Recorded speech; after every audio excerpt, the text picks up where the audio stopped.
Muy buenos días, bienvenidos a todos los que se están conectando ya a la transmisión. Eh, es un gusto para la Facultad de Ciencias Económicas de la Universidad Francisco Marroquín recibir a este grupo interesado en ser la nueva generación de académicos, empresarios, economistas de Guatemala.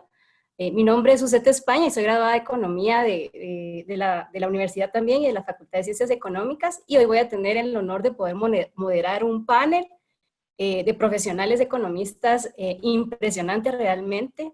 Y para iniciar un poco, les voy a contar por qué se llama Humanomics, el título. Se llama Humanomics porque la idea es poner al humano dentro del análisis económico.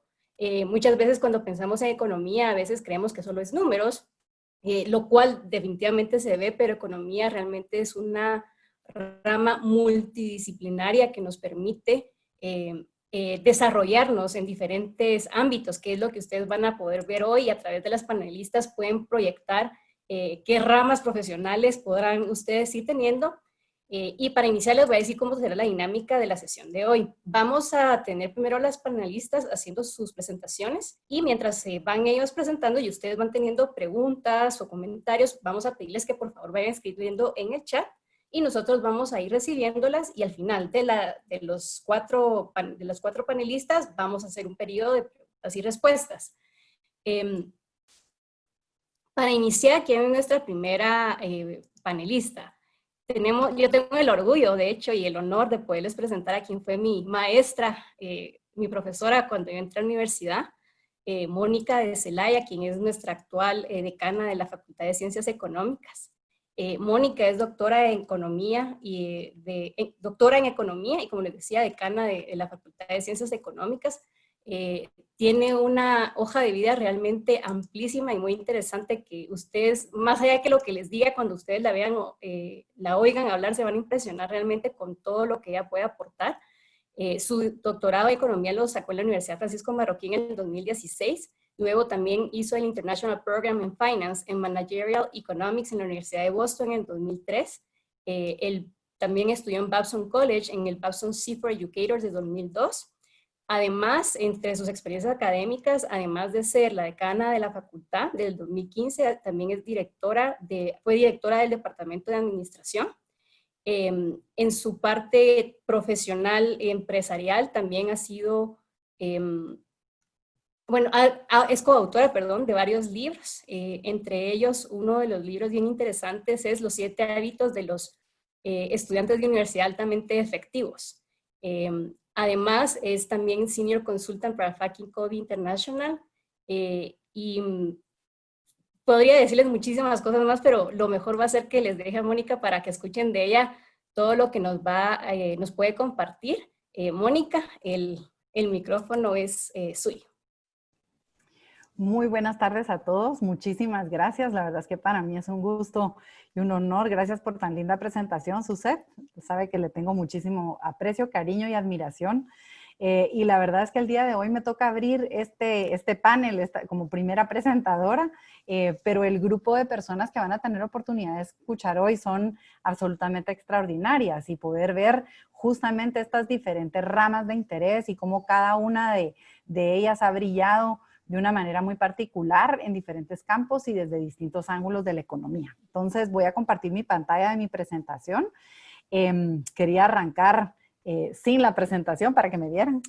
Y entonces, bueno, justamente me toca hablar un poquito y pensé que quería arrancar con este pensamiento. Y es que la economía es una rama de las ciencias sociales que justamente tiene muchos campos de aplicación. Y creo que para muestra un botón. El día de hoy van a tener oportunidad de ver 4 campos completamente distintos que responden al interés particular que cada una de las personas tiene.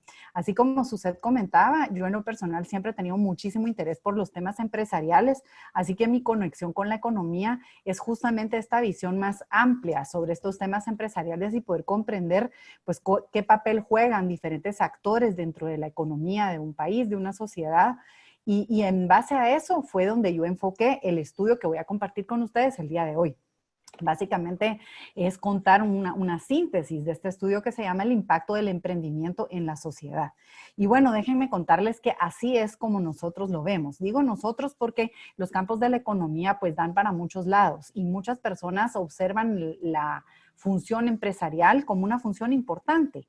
Por supuesto que sí, en todas las escuelas del pensamiento, pero nosotros estudiamos la economía en donde el emprendedor, el empresario está justamente en el centro. Es esta gota de agua que genera todas estas olas a su alrededor con su simple forma de actuar, con su forma de tomar decisiones, con su forma de invertir. Y luego eso se convierte en esta múltiple serie de olas alrededor de muchas personas actuando al mismo tiempo y eso genera una dinámica fascinante de estudio permanente para los que tenemos pues mucha pasión sobre este tema. Yo quisiera empezar a justamente retarlos con esta pregunta. ¿Cuál es la fuerza generadora de riqueza? ¿Cuál es la fuerza generadora de desarrollo, de crecimiento, de cambio? Y aquí abajo pues puse algunas respuestas que uno comúnmente encuentra dentro de la literatura o incluso de los criterios de muchos profesionales en el mundo. Algunos piensan que la fuerza generadora son los recursos naturales. Entonces, tener un país rico en recursos naturales ya nos hace, pues, garantizado el desarrollo, lo cual es falso, ¿verdad? Guatemala es un país rico en recursos naturales y no precisamente encabezamos la lista del país que genera mayor crecimiento, desarrollo y riqueza para las personas. Es el Estado, es la fuerza del Estado, es la capacidad de acción del Estado y su intensidad o incluso su centralización lo que garantiza ese crecimiento, desarrollo. Falso. Es la cultura, la forma en que piensan las personas. Y bueno, la lista podría ser larga. Pero bueno, intencionalmente dejé al final, es el emprendedor. O sea, es el empresario y el emprendedor que está en el centro de esta acción que se da dentro de la sociedad. Y para nosotros el emprendedor, o al menos para mí, es el equivalente al individuo, a ese individuo actuando. Quiero empezar con esta imagen. Esta imagen circuló en Instagram hace algunos días y decía, ¿dónde empezó? ¿Dónde empezaron cada una de estas empresas? Y curiosamente todas empezaron en garajes. Yo siempre digo esto y me da risa porque uno quisiera tener un garage de estos en su casa, ¿verdad? Y bueno, Apple, Google, Amazon, Harley Davidson, Disney, Mattel, todos empezaron ahí. Pero lo más interesante es que estaba atrás de estas puertas. Y atrás de estas puertas estaba un emprendedor. Un emprendedor que probablemente estaba ilusionado con una visión, con su propia visión del mundo, con una ilusión, con algo que parecía ser hasta una idea un poco loca, pero que en la medida en que fue caminando, empezó a generar pues muchas ondas a su alrededor. Pensando en esas imágenes de estas 6 marcas hoy muy conocidas y compañías muy grandes, yo les pido que piensen en la respuesta a esta pregunta. ¿Qué diferencia hacen los emprendedores en el mundo? Y los voy a invitar que pongan en el chat cualquier idea que venga a su mente sobre qué diferencia hace en el mundo la existencia de Apple o Google o Harley Davidson o Disney. O bueno, aquí hay una lista de empresas muy reconocidas en el mundo, pero tenemos miles de ejemplos locales también, ¿verdad? Que podríamos agregar. Así que tómense un minuto de tiempo para escribir muy humildemente, y aquí no hay ideas correctas o incorrectas, ¿verdad? Sino que tratan de pensar en las ideas que a ustedes les parecen interesantes alrededor de este tema y compártanlas. ¿Qué cambios, qué diferencia hacen los emprendedores en el mundo? 30 segundos nos quedan.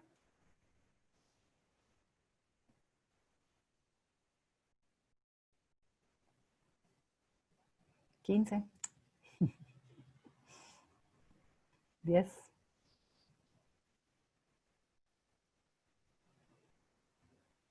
5. Y tiempo. Y tómense un rato por ver las respuestas que aparecen ahí en el chat, ¿verdad? Y son cosas sumamente interesantes que uno puede encontrar como estas cosas que hacen la diferencia. De hecho, aquí voy a abrir el chat yo para poderlo ver. Ajá. Nos dicen por ahí un mundo más desarrollado, cambios en la sociedad, soluciones innovadoras, hacen la diferencia, facilidad, acceso. Excelente, ¿verdad? Justo esto era lo que yo quería abrir en su mente. Y entonces, bueno, aquí la gran pregunta que surgió cuando yo empecé a hacer este estudio es ¿cuál es ese impacto que generan los emprendedores en el mundo?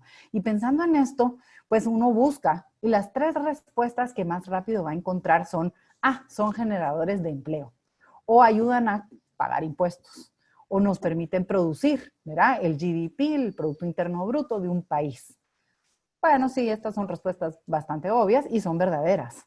Pero yo que siempre he seguido de cerca y muchos de ustedes que pueden observar estas marcas en el mercado, rapidito se le ocurren a uno miles de otras formas de impacto que cada uno de estos emprendedores ha tenido más allá de su propia vida, que muchos de ellos ya murieron. Y sin embargo, su creación ha seguido generando grandes impactos. Entonces ahí es donde empieza la inquietud por hacer esta investigación. Y uno mira que el campo de la economía, uno diría, ¿por dónde empieza uno un análisis sobre estos? Y bueno, decidí entrar de cerca a un proceso de análisis cualitativo. Déjenme contarles a muy grandes rasgos en qué consistió.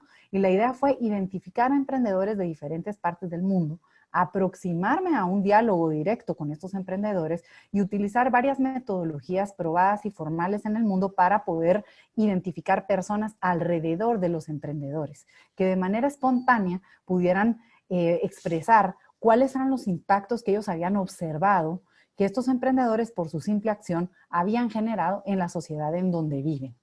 Y esto se empezó a multiplicar. Utilicé una técnica que se llama snowballing para poder identificar a los sujetos y luego cada uno de estos fue respondiendo de manera espontánea y entonces esto con varias herramientas, incluso hay algunas herramientas en línea que le permiten a uno graficar las respuestas espontáneas de la gente y alrededor de esto surgió este modelo, que es el modelo del ripple effect o el modelo del multiplicador de impacto, o, ¿verdad? Hay diferentes formas de llamarlo.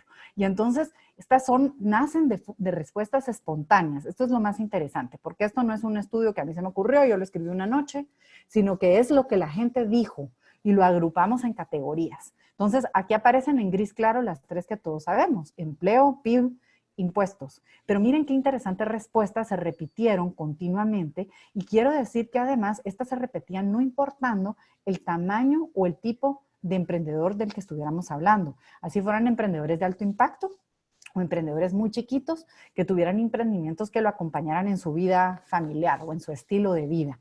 Y entonces mencionaron estos aspectos.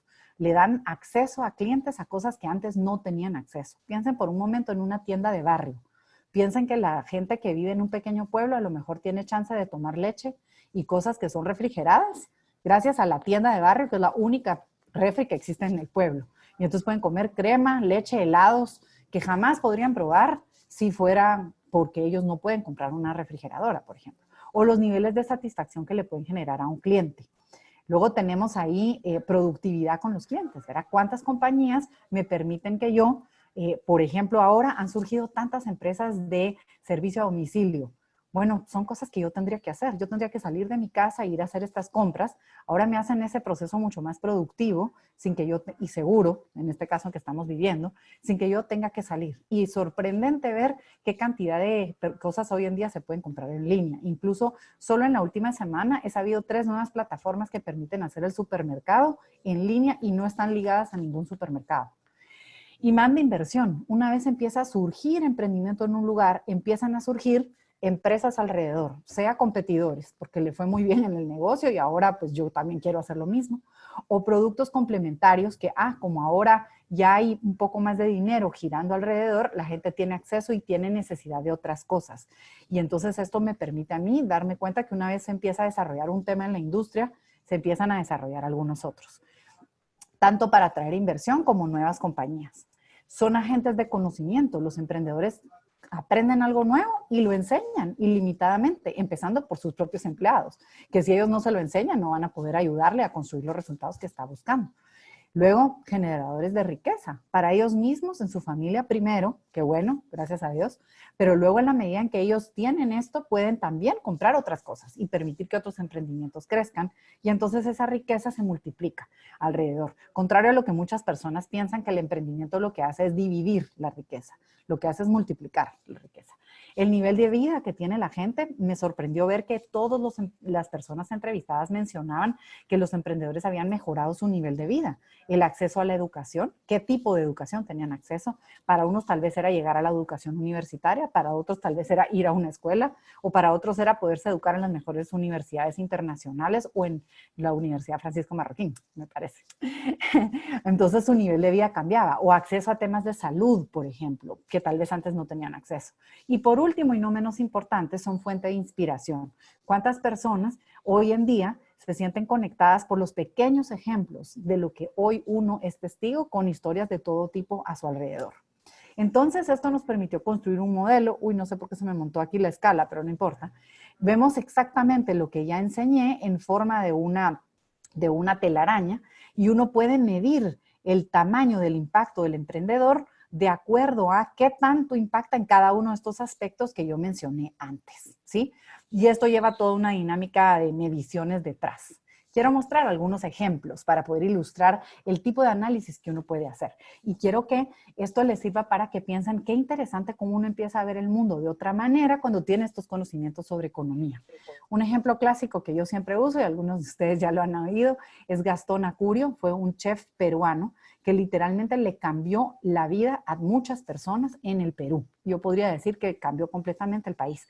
Cuando uno piensa en viajes gastronómicos, lo primero que sale en la lista es Perú. Y de ahí nació toda una industria. Y fue un solo hombre, fue Gastón Acurio, que él dijo, voy a cambiar lo que es el tema gastronómico en el Perú. Y arrancó. Y a partir de que arrancó, empezó con un restaurante. Hoy es dueño de 44 restaurantes que están repartidos en diferentes partes del mundo, incluyendo en Nueva York y varias ciudades en Europa. Fue el primer fundador de una escuela de chef en el Perú. De hecho, la única escuela Cordon Bleu que existía en Latinoamérica. Y después, a partir de ahí, surgieron aproximadamente unas 45 escuelas nuevas de chef adentro de este lugar. La generación de empleos que estuvo acompañado con esto, la satisfacción que esto generó en sus clientes, ha salido muchas veces en revistas como de los mejores 50 restaurantes del mundo. El acceso que le dio a este tipo de comida y a esta experiencia gastronómica a muchos peruanos, y luego el acceso que le dio a los turistas para llegar a Perú y traer a Perú muchísimo ingreso nuevo para muchas otras partes de la industria. Y luego la cascada de conocimientos con estas escuelas de chefs que hoy sus graduados están repartidos en muchas partes del mundo, y ese imán de inversión y nuevas compañías en donde se fundaron, por ejemplo, toda la industria de producción de especies, incluso muchas especies autóctonas que hoy se exportan a muchas partes del mundo, que la primera compañía estuvo relacionada a él, pero muchas otras que surgieron ya ni siquiera él es un socio. Otro ejemplo son los call centers en Guatemala, en la región. Guillermo Montano fue el fundador del primer call center de la región.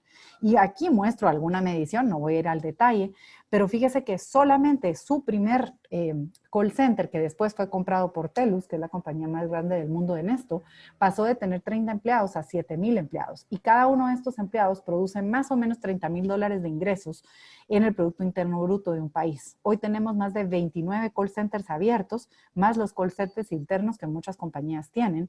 Y ahí estoy hablando solamente de Guatemala, pero esta industria se regó en toda Centroamérica y fue una sola persona el que produjo básicamente este impacto. Y les tengo que decir que aquí hay cosas interesantes como, por ejemplo, muchas nuevas compañías en la forma de mobiliario, en el software que se utiliza, digamos, otros servicios que están ligados a la industria que antes no existían ni en Guatemala ni en Centroamérica. Otro ejemplo, para que vean otra dimensión, es este señor que tiene la Naviera Pérez en Panajachel. Bueno, en realidad es ay, se me fue el nombre del pueblecito, San Antonio Palopó. Y él fue el primero que empezó a tener una naviera que hoy tiene varios barcos y se dedica no solamente al transporte de pasajeros, sino que también a la luz del transportar pasajeros se dio cuenta que conocía a nuevos chaleteros, los chaleteros le pedían comprar terrenos, empezó a identificar terrenos que podía vender, después la gente tenía necesidad de contactos de arquitectos o ingenieros y constructores, entonces él tiene una red que conecta para poder hacer construcciones, entonces tiene lanchas para transportar materiales de construcción, después los invitados a estas casas querían tours, entonces tiene una pequeña agencia de turismo que le ayuda a visitar diferentes lugares, tiene un restaurante propio solo para los tours, etcétera, ¿verdad? Entonces quiero mostrar que el ejemplo de este ripple effect o este agente multiplicador se da en muchos lados. Ahora regreso a la imagen inicial. Y les digo que piensen en el impacto que han generado, por ejemplo, cada uno de los emprendedores fundadores de estas compañías. Y hoy vemos estas grandes marcas que uno puede encontrar y que de hecho los quiero invitar a que al terminar esta presentación busquen, después de oír a nuestras distinguidas otras 3 presentadoras, busquen en internet cuántos cambios ha generado cada una de estas pequeñas industrias. ¿Qué sería el mundo sin Google? ¿Qué sería el mundo sin Amazon? ¿Qué sería sin Mattel, sin Disney, sin Harley Davidson, sin Apple? ¿Va? Una cosa muy distinta. No solo son el número de empleados que benefició. Y quiero terminar con esta frase y 2 slides o 3 donde yo reflexiono sobre cómo se conecta esto con el estudio de la economía. Y es justamente la frase de Didley McCloskey que la mencionó Stephanie Bolaños en el lindo video que ustedes tuvieron oportunidad de ver cuando abrimos la sesión, que dice que fue una de las personas que a ella la inspiró para estudiar economía. Y me encanta la frase porque habla justamente de qué explica ese factor de 100 a 1 que uno va a ver hoy o mira hoy en el desarrollo del mundo moderno. Y dice, no es rutina, no es solamente la búsqueda de eficiencia y productividad, es precisamente ese genio creador, la parte creativa, la innovación y el descubrimiento continuo, que es lo que está pegado a la acción emprendedora. Y así es como yo lo veo. Así que, ¿cómo estudia esto la economía? Bueno, primero le da otra relevancia. En vez de ver al emprendedor como un agente adicional o una fuerza más de la producción, lo mira como el centro, lo mira como el gigante en todo este proceso. Segundo, tiene ciertos fundamentos, que es la forma en que nosotros vemos la economía. Y para nosotros está basado en defender la vida, la libertad y la propiedad privada, como la única forma en que un emprendedor puede expandirse, estirarse, producir lo mejor de su talento. ¿Qué elementos están ahí? Bueno, cuando uno estudia economía, pone al individuo en el centro, como justamente Suzette mencionó, por eso este evento se llama Humanomics. Analiza cómo cooperan los individuos socialmente y por último, estudia las instituciones que lo rodean. Y para eso se necesitan distintos conocimientos y habilidades.